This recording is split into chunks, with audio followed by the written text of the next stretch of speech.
옛날에 서바나라고 하는 나라에 페르디난도 5세라는 왕이 있었습니다. 왕은 어떤 점장이에게 이런 말을 듣습니다. 왕께서는 마드리갈에는 가지 마십시오. 마드리갈에 가시면 왕이 죽게 될 것입니다. 그런 얘기를 들었습니다. 큰일 났잖아요.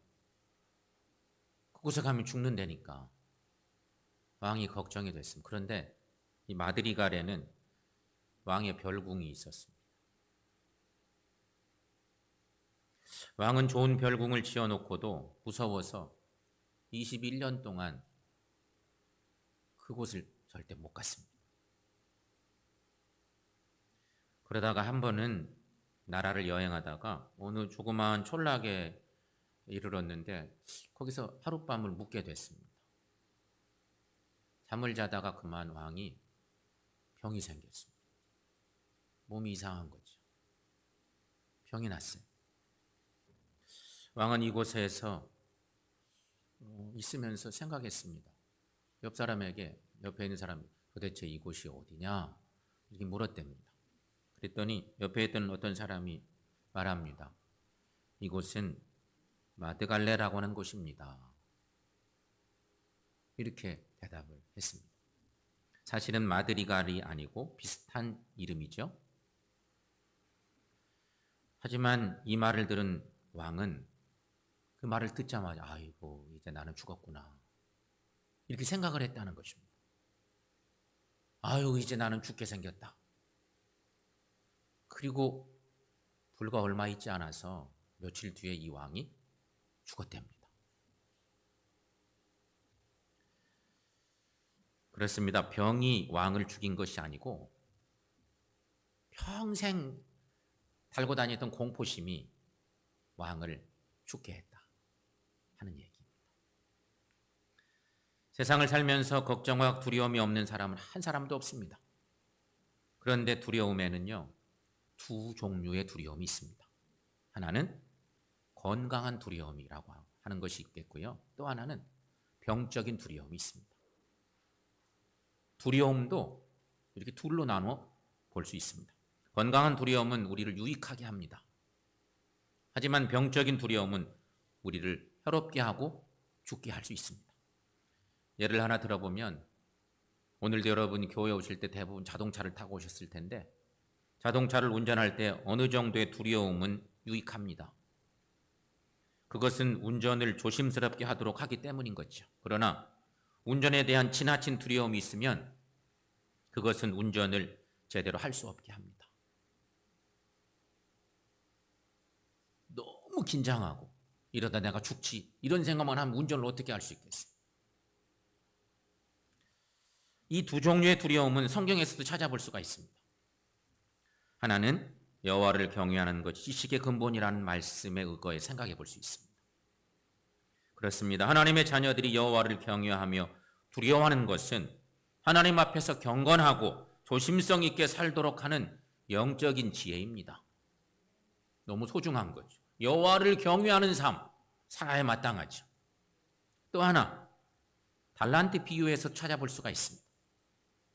5달란트와 2달란트 받은 종들은 나가서 열심히 장사를 하여서 2배를 남겼습니다. 주인의 뜻을 알기 때문에. 그러나 1달란트 받은 종은 그 달란트를 잊어버릴까 두렵고 주인이 두려워서 그것을 땅속에 감추었다고 하는 비유 얘기입니다. 여러분, 이 미련한 이 종은 두려움 때문에 아무것도 추진할 수가 없었던 종이었습니다. 성도 여러분, 우리가 살아가는 데에는 삶의 지혜가 되는 건강한 두려움이 필요합니다. 하지만 나 자신의 삶의 가능성을 땅속에 파묻어 개발하지 못하게 하는 병적인 두려움도 있다는 거죠. 오늘은 우리가 그 병적인 두려움을 먼저 생각해 보려고 합니다. 우리를 해롭게 하는 병적인 두려움은 다양한 것들이 있습니다. 예를 하나 들어보면 첫째는 실패입니다. 실패를 두려워합니다. 오늘날 대부분의 사람들은 성공주의에 빠져 삽니다. 다 성공하고 싶어 해요. 그래서 성공이 하나님이 되어버렸어요. 이 시대가 그렇습니다. 그래서 어떻게 하든지 성공하려고 수단 방법을 가리지 않습니다. 그러다가 성공하지 못하고 실패하면 목숨을 끊어버리는 경우도 있습니다. 여러분, 실패를 죽음보다 더 싫어한다는 얘기죠. 성공지상주의를 살다 보니까 실패는 나하고 먼 것 같아. 그래서 그런 불행한 일들이 생기는 거예요. 여러분, 성공은 분명 인생의 목표도 아니고 인생의 최고의 가치도 더더욱 아닙니다. 분명 성공이 인생의 전부가 아닌데 오로지 성공을 위해 목숨 걸고 살아갑니다. 이 같은 성공에 대한 집착은 우리를 강박감에 사로잡히게 하고 실패를 두려워하게 한다. 이 두려움이 우리를 그릇되게 하는 일들이 너무 많다는 것입니다. 실패가 우리를 망치게 하는 일들이 많다는 것입니다. 두 번째, 소외감과 죄책감 때문에 두려워합니다. 사람은 보통 홀로 있기를 싫어합니다. 사실은 대중에 어쩌다 혼자 있는 것을 좋아하고 즐기는 사람도 가끔 있지만 실제는 함께 어울려야 건강합니다. 인간은 모두가 그렇습니다. 그러므로 여러분, 내가 사람들로부터 따돌림을 받아 소외되어 있다고 생각하는 소외감, 그것은 견디기 힘든 일입니다. 또한 사랑하는 이와의 절교는 더욱 견디기 힘든 가슴 아픈 일이기도 하죠. 그런데 여러분, 이러한 소외와 단절은 죄의 속성과 닮아 있습니다. 소외와 단절 이꼬르 죄, 이렇게 정의할 수 있다는 것입니다. 죄는 하나님과의 분리이고 이웃과의 분리입니다. 죄를 범한 최초의 인간 아담과 하와는 두려움에 사로잡혀서 하나님을 피해 숨습니다. 죄가 그런 것입니다. 죄를 범한 인간들은 근본적으로 죄책감으로 두려워하게 되어 있습니다. 그러니 여러분, 이 죄책감이 우리를 두려움에 빠지게 한다 하는 것입니다. 세 번째, 사람들은 미래에 대해서 두려워합니다. 사람들은 오늘 무엇을 먹고 무엇을 입고 살 것인가 염려하죠. 우리 다 자유할 수 없습니다. 그런 부분에. 그런가 하면 내일에 대한 근심과 걱정, 두려움을 더 많이 갖고 살아갑니다. 오늘도 오늘이지만 내일에 대한 걱정, 근심, 염려, 이것이 우리를 짓누릅니다. 그래서 확실하지 않은 미래, 확실히 보장이 되지 않은 내일을 위해서 재산을 모읍니다. 그것으로 미래의 안전과 보장을 준비해 나가는 것입니다. 하지만 우리 예수님께서는 우리들에게 이렇게 가르치셨죠. 너희는 내일 무엇을 먹고 마시며 무엇을 입을까를 염려하지 말고 일용할 양식만을 구하라고 가르치셨습니다. 그럼에도 불구하고 어리석은 우리들은 내일에 대한 두려움 때문에 수단 방법 가리지 않고 욕심을 부리고 재산을 모으며 살고 있습니다. 이유는 다른 게 아닙니다. 미래에 대한 두려움 때문입니다. 미래를 돈으로 사볼까? 이런 생각 때문에 필요 이상의 어떤 것들을 모으는 거죠. 마지막으로 가장 큰 것이 있다면 죽음에 대한 두려움입니다. 사람들은 할 수만 있으면 죽지 않고 영원히 살고 싶어 합니다. 그러나 아무도 영원히 살 수 있는 사람은 없습니다. 우리도 너무 잘하는데 우리 이웃이 죽고 우리 부모가 돌아가시고 내 형제들이 죽고 나는 안 죽을 것 같아. 안 죽고 싶어. 이게 우리 속에 다 있습니다. 우리가 병이 걸렸을 때, 큰 사고를 당할 때, 천재지변을 당할 때에도 우리를 두렵게 하는 것이 바로 죽음입니다. 그래서 그런 일을 겪고 나면 우리가 말하죠. 야, 나 지난번에 죽다 살아났어. 나 꼭 죽을 뻔했어. 아이고, 얼마나 놀랬는지 몰라. 뭐 이런 표현들을 하는 거 아니겠습니까? 그러므로 여러분, 죽음에 대한 공포는 모든 사람에게 가장 큰 두려움이다 하는 것입니다. 사랑하는 여러분, 그렇게 사는 우리들이 오늘 부활절을 맞이했습니다. 하나님이 주신 부활의 아침을 우리가 맞게 되었습니다. 올해 우리들에게 주시는 부활절 메시지는 무서워하지 말라, 그가 살아나셨다 하는 말씀입니다. 예수님께서 십자가에 고난당하시고 죽으시고 무덤에 묻히셨습니다. 이 일로 제자들은 두렵고 무서워서 다 도망가고 말았습니다. 그렇게 주님을 사랑하고 주님 말씀 사랑하고 주님과 늘 동행했던 제자들이 주님이 죽음의 자리로 내몰리시니까 순간적으로 다 도망가고 말았습니다. 그런가 하면 예수님을 사랑하기에 이른 새벽 무덤에 찾아온 여인들도 절망과 좌절과 두려움에 떨고 있었습니다.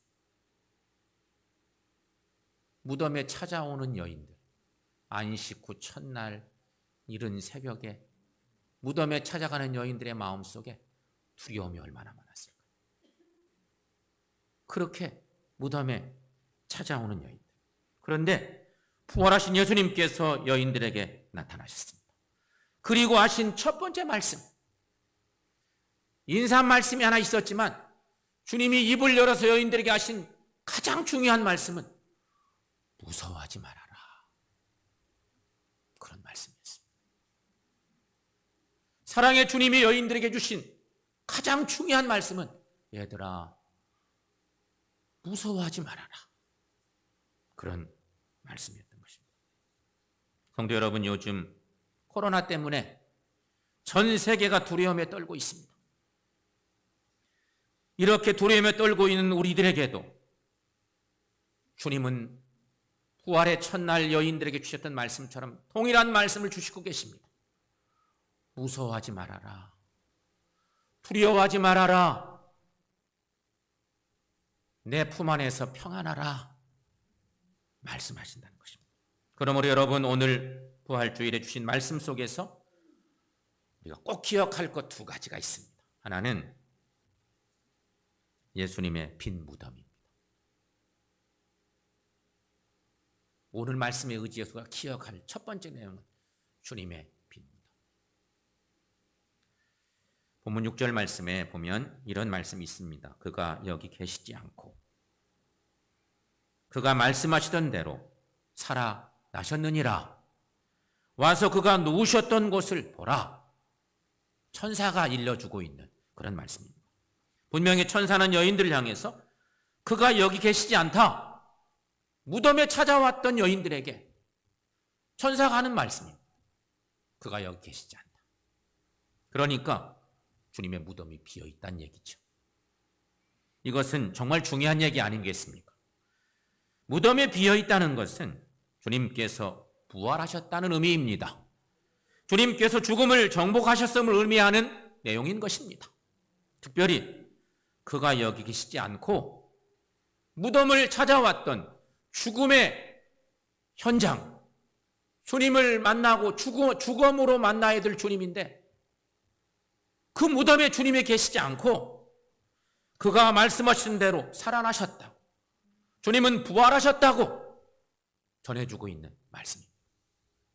성도 여러분, 지금까지 그 누구도 죽음을 이겨본 사람이 없습니다. 죽음 앞에서는 어떤 왕이나 어떤 장수도, 지혜자나 과학자도 의사도 다 맥없이 쓰러졌습니다. 지금 이 순간에도 셀 수 없는 많은 사람들이 죽음 앞에서 쓰러져 가고 있습니다. 그러므로 여러분, 죽음은 인생 최대의 적입니다. 죽음 앞에 누구도 자유할 수 없다는 것입니다. 우리를 두렵게 하는 가장 큰 두려움은 바로 죽음입니다. 죽음만 아니면 될 것 같은데 죽음이 우리를 그렇게 두렵게 하죠. 그런데 여러분, 이 사망은 예수님께도 찾아왔습니다. 주님은 십자가에서 죽으셨습니다. 사망이 예수님을 이겼고 예수님은 사망에 패한 것처럼 보였습니다. 그러나 보십시오. 우리 예수님은 3일 만에 무덤 문을 열고 나오셨습니다. 예수님은 십자가의 고난을 이기시고 죽은 자 가운데서 살아나셨습니다. 사랑하는 성도 여러분, 예수님께서 부활 승리하셨으니 우리들도 부활의 능력으로 승리하시기를 축원합니다. 주님께서 살아나셨으니 모든 두려움을 물리치시기를 축원합니다. 또 하나 생각할 것, 우리가 기억할 것은 여인들의 사명 감당입니다. 앞에서도 말씀드렸지만 여인들이 새벽에 무덤에 올 때는 얼마나 무서웠을까요? 주님을 사랑하기 때문에 죽음으로 누워 계신 주님을 만나보고 싶은 생각이 커요. 근데 너무 두려워. 무서워 죽겠어. 여인들도 그렇게 무서움에 짓눌려 있었습니다. 그렇게 무덤에 찾아왔습니다. 생각도 못한 일들이 막 벌어져 있었습니다. 천사가 명령을 내리기도 했습니다. 성경 말씀은 이런 증거의 말씀이 있습니다. 8절부터 10절까지 말씀에 보면 우리가 잘 아는 이런 말씀이 있습니다. 그 여자들이 무서움과 큰 기쁨으로 빨리 무덤을 떠나 제자들에게 알리려고 다름질할세. 예수께서 그들을 만나 이르시되 평안하냐 하시거늘 여자들이 나아가 그 발을 붙잡고 경배하니 이에 예수께서 이르시되 무서워하지 말라. 가서 내 형제들에게 갈릴리로 가라 하라. 거기서 나를 보리라 하시니라. 여인들이 천사가 전해준 예수님께서 부활하셨다는 소식을 제자들에게 전하기 위해서 달려갈 때, 사명 감당하기 위해서 달려갈 때, 무서움을 물리치고 이 사명을 감당하기 위해서 달려갈 때 주님께서 나타나셨습니다. 여러분, 여기서 우리가 중요한 것을 묵상하게 되는데, 여인들이 주님의 사명 감당에 힘쓸 때 부활의 주님을 만나는 첫 번째 주인공이 되었다는 사실입니다. 사랑하는 성도 여러분, 우리들도 내게 주어진 주님의 사명에 최선을 다하십시다. 그래서 부활의 주님을 만나 뵙는 은혜가 오늘 우리 가운데 있기를 축원합니다. 성도 여러분, 생각해 보니 올해 우리들은 사순절 기간 내내 주님 전에 찾아오지도 못하고 우리 마음 중심에 혹시 내가 코로나에 걸리면 어떻게 하나? 우리 가족들이 코로나에 걸리면 어떻게 하나? 우리 교회가 이런 코로나 때문에 어려움을 겪으면 어떻게 하나? 사실 이런 걱정하면서 두려운 시간을 보내왔습니다. 꼭 사순절 기간이었습니다. 그 긴 시간 동안 우리가 다 그런 거에 붙들려 살았습니다. 하지만 여러분, 이제는 그 두려움을 다 떨쳐 버리십시다. 절대로 무서워하지도 마십시다. 우리 모두 주님을 바라보는 우리 모두가 되시기를 축원합니다. 왜냐하면 주님께서 죽음을 이기시고 부활하셨기 때문입니다. 무엇보다도 우리도 이 여인들처럼 사명을 잘 감당하셔서 부활의 주님을 뵙는 은혜가 우리에게 있기를 축원합니다. 사랑하는 성도 여러분, 부활의 산 소망 되신 주님의 은혜로 우리의 두려운 마음이 다 물러가기를 축원합니다. 이제는 부활의 주님의 은혜로 이 두려움을 물리칠 때입니다. 내 마음에서부터, 우리 가정에서, 우리 교회에서, 이 땅 가운데서 이 두려움을 물리쳐내야 됩니다. 그리고 주님께 주시는 은혜로 우리 영육이 평안하고 우리 주님 주신 사명 잘 감당하며 우리 하나님 그 은혜 가운데서 살아가는 우리 모든 주의 자녀들 될 수 있기를 주의 이름으로 간절히 축원합니다.